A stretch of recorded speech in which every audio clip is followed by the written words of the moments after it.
दुनिया जानती है कि साउथ ईस्ट एशिया के दो देश थाईलैंड और कंबोडिया एक दूसरे के पड़ोसी हैं। लेकिन आज ये दोनों देश एक विध्वंसक युद्ध के मुहाने पर जाकर खड़े हो गए हैं। आज जो हो रहा है उसकी पटकथा बीती 28 मई को ही लिखी जा चुकी थी, जब दोनों देशों की सेनाओं के बीच झड़प में एक कंबोडियाई सैनिक की मौत हो गई थी। ये घटना एमराल्ड ट्रायंगल नामक इलाके में हुई, जो थाईलैंड, कंबोडिया और लाओस की साझा सीमा है। इस जगह को पन्ना त्रिभुज भी कहते हैं। ये पूरा सीमा का विवाद है। ये क्षेत्र आज से नहीं, 1907 से ही विवादित बना हुआ है। इस जगह में एक जगह और भी है और उसका नाम सुरीन है। और इसी सुरीन क्षेत्र में एक पुरातात्विक हिंदू धर्म स्थल भी है, यानी एक काफ़ी पुराना हिंदू मंदिर है जिसे प्रे बेहर या प्रसाद टामुअन थोम कहा जाता है।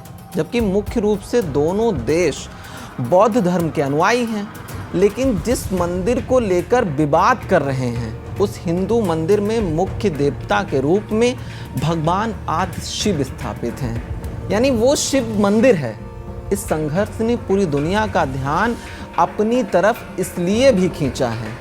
इस मंदिर के अलावा दो और खमेर शैली के ढांचे भी मौजूद हैं वहाँ पर, जो धार्मिक रूप से इस पुरातात्विक स्थल के महत्वपूर्ण हिस्से हैं। ये सभी थाईलैंड के बान नोंग खन्ना इलाके में डोंगरेक पर्वतों के बीच स्थित हैं। प्रसाद टामुअन थोम के अलावा जो अन्य धार्मिक स्थल हैं उनका नाम प्रसाद टामुअन और प्रसाद टामुअन टोट है। ये तीनों स्थल थाईलैंड कंबोडिया विवाद के केंद्र में हैं, लेकिन प्रसाद टामुअन थोम इसमें प्रमुख है। इस विवाद पर इंटरनेशनल कोर्ट ऑफ जस्टिस ने 15 जून 1962 में अपना एक फैसला भी सुनाया था, लेकिन ये विवाद 1907 से अभी तक जस का तस बरकरार है। 1907 से ही क्यों? क्योंकि 1907 में थाईलैंड और कंबोडिया का बंटवारा हुआ था, जब कंबोडिया में फ्रांस का राज हुआ करता था और फ्रांसीसी कॉलोनियल यानी फ्रांसीसी औपनिवेशक साम्राज्य ने ही दोनों देशों की सीमाओं का बंटवारा किया था। उस बंटवारे को लेकर कंबोडिया का ये कहना था कि बंटवारा उसके हिसाब से हुआ था, तो ये तीनों धार्मिक स्थल उसके अंडर जाने चाहिए। जबकि हकीकत ये है कि कंबोडिया में फ्रांसीसियों का राज था और उन्होंने बंटवारा अपने हिसाब से किया था। फ्रांस के बंटवारे को थाईलैंड के लोगों ने उस वक्त ही स्वीकार नहीं किया था। उन्होंने कहा था कि ये बंटवारा एक तरफा है और थाईलैंड ने तीनों धार्मिक स्थलों पर अपना दावा ठोक दिया। जब से ये दोनों देश एक दूसरे के जानी दुश्मन बने हुए हैं। अब आज के वक्त में हालात बहुत नाजुक हैं। अभी के युद्ध में दोनों देशों के करीब 1,20,000 नागरिक विस्थापित हो चुके हैं। ये बहुत बड़ा आंकड़ा है। थाईलैंड ने F-16 से कंबोडिया पर अटैक कर दिया है, तो वहीं कंबोडिया की प्रतिक्रिया को नज़र में रखते हुए थाईलैंड ने अपने 8 सीमावर्ती प्रांतों में इमरजेंसी घोषित कर दी है। नागरिकों को सलाह दी गई है कि वे यात्रा करने से बचें, सतर्क रहें और संघर्ष बढ़ने पर आधिकारिक सुरक्षा निर्देशों का पालन करें। इससे पहले थाईलैंड ने कंबोडिया के साथ चल रहे संघर्ष को समाप्त करने के लिए तीसरे देशों की मध्यस्थता के प्रयासों को अस्वीकार कर दिया था। इस युद्ध में अभी तक कम से कम 15 लोगों की मौत हो चुकी है, 14 थाईलैंड में और एक कंबोडिया में। यहाँ पर आपको एक तस्वीर और दिखाते हैं जो ताजे संघर्ष का मेन कारण मानी जा रही है। ये विवाद और क्यों चरम पर पहुंचा अभी आप समझ पाएंगे। ये जिनकी तस्वीर आप देख रहे हैं इनका नाम पैंथोंग तार्न शिनवात्रा है। ये थाईलैंड के एक बहुत बड़े राजनीतिक परिवार से ताल्लुक़ रखती हैं। इनके पिता का नाम ताकसिन शिनवात्रा है, जो बहुत बड़े थाई राजनेता हैं, प्रधानमंत्री भी रहे हैं। खुद पैंथोंग तार्न थाईलैंड की प्रधानमंत्री रह चुकी हैं और वो भी महज 31 साल की उम्र में। अभी वो निलंबित चल रही हैं। इतना ही नहीं, पैंथोंग तार्न की बुआ यानी ताकसिन की बहन भी थाईलैंड की प्रधानमंत्री रह चुकी हैं।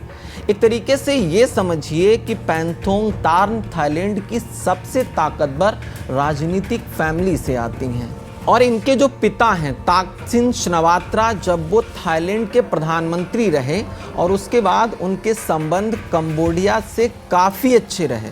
युद्ध से पहले मतलब उनके संबंध अच्छे थे, जबकि दोनों देश सीमा विवाद को लेकर एक दूसरे के अतीत से ही कट्टर दुश्मन हैं। अब जब पिता के अच्छे संबंध रहे हैं तो बेटी के भी होंगे। पैंथोंग तार्न ने भी अपने प्रधानमंत्री कार्यकाल के दौरान कंबोडिया से अच्छे संबंध रखे, लेकिन यही संबंध उनको प्रधानमंत्री की कुर्सी से निलंबित करवाने और ताजे संघर्ष की वजह बने। कैसे, आइए ये भी बताते हैं। पिछले महीने खबर आई थी कि ये बस एक फ़ोन कॉल की वजह से थाईलैंड की महिला प्रधानमंत्री की कुर्सी चली गई। वो कोई और नहीं थी, यही पैंथोंग तार्न शिनावात्रा थी। हुआ दरअसल ये था कि कंबोडिया के पूर्व प्रधानमंत्री हुन सेन ने थाईलैंड की यही उस वक्त की तत्कालीन प्रधानमंत्री पैंथोंग तार्न शिनावात्रा के साथ एक फ़ोन कॉल को सार्वजनिक रूप से लीक कर दिया था। कॉल में पैंथोंग तार्न ने हुन सेन को चाचा कहकर बुलाया था और उन्हें थाई सैन्य कमांडर की आलोचना करते सुना गया था। इस फोन लीक ने थाईलैंड में राजनीतिक तूफान खड़ा कर दिया और पैंथोंग तार्न को निलंबित कर दिया गया। देश का संवैधानिक न्यायालय अभी भी उन्हें पद से हटाने पर विचार कर रहा है। हुन सेन ने शिनावात्रा के साथ अपने परिवार के दशकों पुराने घनिष्ठ संबंधों के बावजूद कॉल को लीक करने का फैसला क्यों किया, ये अभी तक स्पष्ट नहीं है। लेकिन इसका असर अब युद्ध के मैदान तक पहुंच गया है, जहां राजनयिक रास्ते बंद हो गए हैं और सीमा पर हिंसा बहुत ज़्यादा बढ़ गई है। कुछ भी सुरक्षित नहीं है, अस्पताल सुरक्षित नहीं है, घर मकान सुरक्षित नहीं है, लोग बंकरों में छुप रहे हैं। दोनों देशों के बीच युद्ध एक भयावह स्थिति में जा पहुंचा है। फिलहाल अभी के लिए इतना ही। मेरा नाम खुशनूर है, कैमरे के पीछे हमारे सहयोगी मोनू हैं और आप देख रहे हैं पंजाब केसरी टीवी। बहुत बहुत शुक्रिया आपका। नमस्कार। हमसे जुड़े रहने के लिए हमारे YouTube चैनल को सब्सक्राइब करें और नई वीडियो की नोटिफिकेशन के लिए बेल आइकॉन को दबाएं।